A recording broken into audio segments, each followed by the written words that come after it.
Bharatiya Janata party पूरे देश को कंफ्यूज किए हुए है कि एक तरफ तो वो हिंदू राष्ट्र बनाने की बात करती है, धर्म की राजनीति करती है, मगर आंकड़ों को छिपाती है। सबका साथ, सबका विकास, सबका विश्वास, सबका प्रयास का नारा लगाती है, लेकिन इस देश के न्यायपालिका में, इस देश की मीडिया में, इस देश के ब्यूरोक्रेसी में कितने सबके साथ को उसने प्राथमिकता दी है, इसके आंकड़े को छिपा रही है। ताजा मामला राज्यसभा में इस बात का आया है कि इस देश में आईएएस, आईपीएस जैसे बड़े ओहदे, हम लोग बचपन में सुना करते थे कि देश कौन चलाते हैं, पीएम, सीएम और डीएम। तो आईएएस, आईपीएस और आईएफएस जैसे बड़े पद पर भी एससी, एसटी, ओबीसी कितने हैं, इस बात को भारत सरकार छिपा रही है। इसका मतलब उसका नारा कि सबका साथ, सबका विकास, सबका प्रयास, सबका विश्वास एक झूठा नारा है और भारतीय जनता पार्टी मुट्ठी भर लोगों के हाथ में देश को सौंप रही है। और सबसे बड़ी बात यह है कि इस तरह के हर आंकड़े को भाजपा छिपाती है। भारतीय सरकार से जब जब ये आंकड़े पूछे जाते हैं, आरटीआई को उसने इतना कमजोर कर दिया कि आप आरटीआई लगाकर कोई आंकड़े निकाल नहीं पाएंगे। और जब लोकसभा और राज्यसभा में सवाल पूछे जाते हैं तो अमूमन उन सारे सवालों का जवाब गोलमोल करके गड्ढमड कर दिया जाता है। आपको याद होगा बीते दिनों इसी तरह से एक सवाल के जवाब में जॉन ब्रिटास, जो कम्युनिस्ट पार्टी के राज्यसभा सांसद हैं, उनके पूछे गए सवाल पर भारत सरकार ने केवल 4 साल के आंकड़े बताए कि ओबीसी, एससी, एसटी कितने आईएएस, आईपीएस और बड़े पदों पर पहुंचे हैं। और वो आंकड़े ये बताते हैं कि जितना उन्हें होना चाहिए उतना नहीं पहुंचा है। और अगर वो नहीं पहुंचे तो फिर सबका साथ, सबका विकास, सबका प्रयास कैसे है। आपको याद होगा इसी तरह से कभी संजय सिंह, कभी प्रोफेसर मनोज कुमार झा ने सवाल किया तो भारत सरकार के आंकड़े चौंकाने वाले थे। और लोकसभा में कभी धर्मेंद्र यादव तो कभी और लोगों ने जब सवाल पूछा तो पता चला कि देश की न्यायपालिका में 80% तक जज जो नियुक्त किए गए हैं वो 10% आबादी के हैं।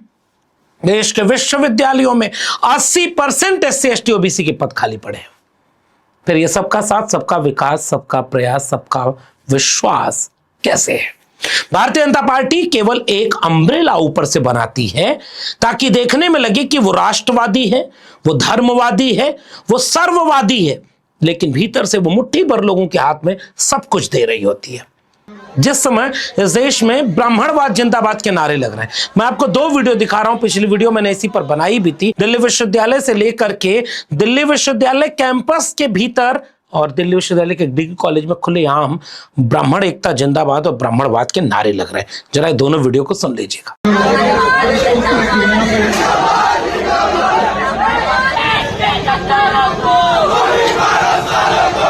और इसको सुनने के बाद आपको ये समझ में आ जाएगा कि कैसे इस देश में मनुस्मृति को लागू करने वाले प्रधानमंत्री के बड़े भाई, प्रधानमंत्री के छोटे भाई, कथावाचक का लिबास पहने, साधु संत का चोला ओढ़े भाजपा के एजेंट जो हिंदू राष्ट्र बनाने की बात करते हैं, कैसे वो मनुस्मृति के पक्ष में बोलते हैं। सुनिए।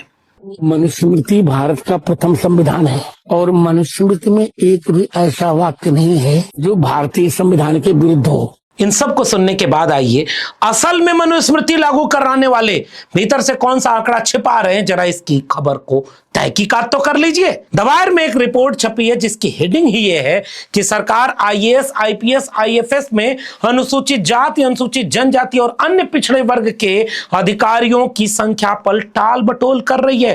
केवल पिछले 4 वर्षों की सीधी भर्ती के आंकड़े ही उसने जारी किए कि कुल स्वीकृत संख्या 15,169 में से 2834 पद खाली पड़े हैं। कार्मिक लोक शिकायत एवं पेंशन राज्य मंत्री स्वतंत्र प्रभार जितेंद्र सिंह द्वारा 12 फरवरी को राज्यसभा में दिए गए आंकड़ों के मुताबिक आईएएस, आईपीएस और आईएफएस की कुल स्वीकृत संख्या में से 18% पद खाली पड़े। अपने लिखित प्रश्न में भारतीय कम्युनिस्ट पार्टी मार्क्सवादी के सांसद जॉन ब्रिटास ने अखिल भारतीय सेवाओं में से प्रत्येक में वर्तमान में स्वीकृत पदों की संख्या, सेवावार और कैडरवार इन सेवाओं का वर्तमान अधिकारियों की संख्या और इनकी एससी, एसटी, ओबीसी में प्रतिनिधित्व और हिस्सेदारी का सवाल किया। तो उसके जवाब में जो आंकड़े आए हैं वो बेहद चौंकाने वाले हैं। उनके जवाब के मुताबिक 5577 आईएएस अधिकारी और 4594 आईपीएस और 2164 आईएफएस हैं। 20 से 24 के बीच SC ST OBC में IAS की सीधी भर्ती के माध्यम से भर्ती होने वाले अधिकारियों की कुल संख्या 135, 67 और 245 है। IPS में SC ST OBC 141, 71 और 231 है। वहीं IFS में यह आंकड़ा 95, 48 और 241 आता है। इसके बाद मैं चाहता हूं कि आप वो कॉलम देखिए। अगर कैटेगरी वार पूछा था जॉन ब्रिटास ने, तो इसमें जनरल कैटेगरी के आंकड़े क्यों नहीं दिए भारत सरकार ने? इस आंकड़े में total number of person belonging to SC ST OBC category appointed IAS IPS और IFS तो दे दिया, लेकिन जनरल क्यों नहीं बताया? मैंने अपनी किताब जाति जनगणना में इस तरह की कई साजिशों का हवाला दिया है। अगर अभी भी आपने ये किताब नहीं पढ़ी है तो इसी वीडियो के नीचे कमेंट बॉक्स में लिंक मिल जाएगा, डिस्क्रिप्शन में भी लिंक मिल जाएगा। अभी जाइए, ऑनलाइन मंगाइए, अमेजन पर पढ़िए इसलिए क्योंकि जाति जनगणना होगी तभी पता चलेगा कि अगर SC ST OBC के आंकड़े आप अलग से केवल बताएंगे तो ये बात देश को पता ही नहीं चल पाएगी कि सामान्य वर्ग का जो कहा जाता है उनकी देश में आबादी कितनी है और उन्होंने कितनी जगह पर अपना हिस्सा लिया हुआ है। 90% आबादी के 90% पद पर नहीं है, 10% है, 15% है, बहुत हुआ तो 20% है, क्योंकि ये रिटन एग्जाम है, कई जगह इनमें रिजर्वेशन देना पड़ता है। लेकिन अगर ये आपको देश को पता चल जाए कि जिनकी आबादी 10-12% है, एक तो वो 10% रिजर्वेशन भी ले रहे हैं और दूसरी तरफ उनकी रिप्रेजेंटेशन 80% है, तो फिर देश सबका कैसे बनेगा?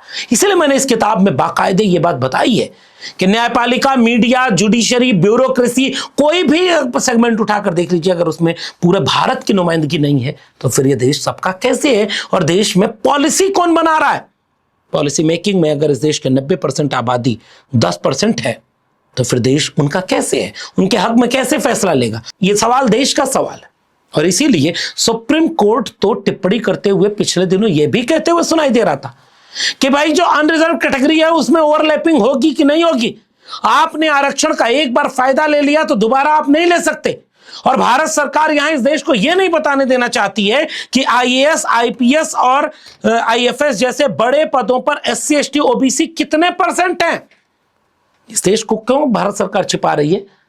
अभी भी भारत सरकार से आप पूछिए, मैं तो RTI लगाया हूं, फिर भी कह रहा हूं, अगर 100 पदों पर IAS भर्ती हो रही है तो क्या उसमें से 50 पदों पर SC ST OBC हैं? और मिसलिनियस है रिजर्वेशन में कोर्ट सही कि नियम आरक्षण का सही? ये सवाल इस देश में डिस्कोर्स में आना चाहिए।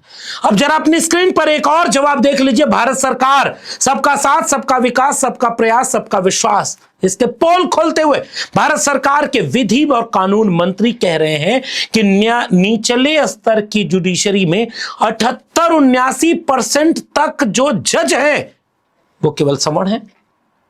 फिर देश में फिर जाति जनगणना वाली किताब का मुझे याद आएगा कि फिर ये देश सबका कैसे है? उनका हिस्सा कहां है?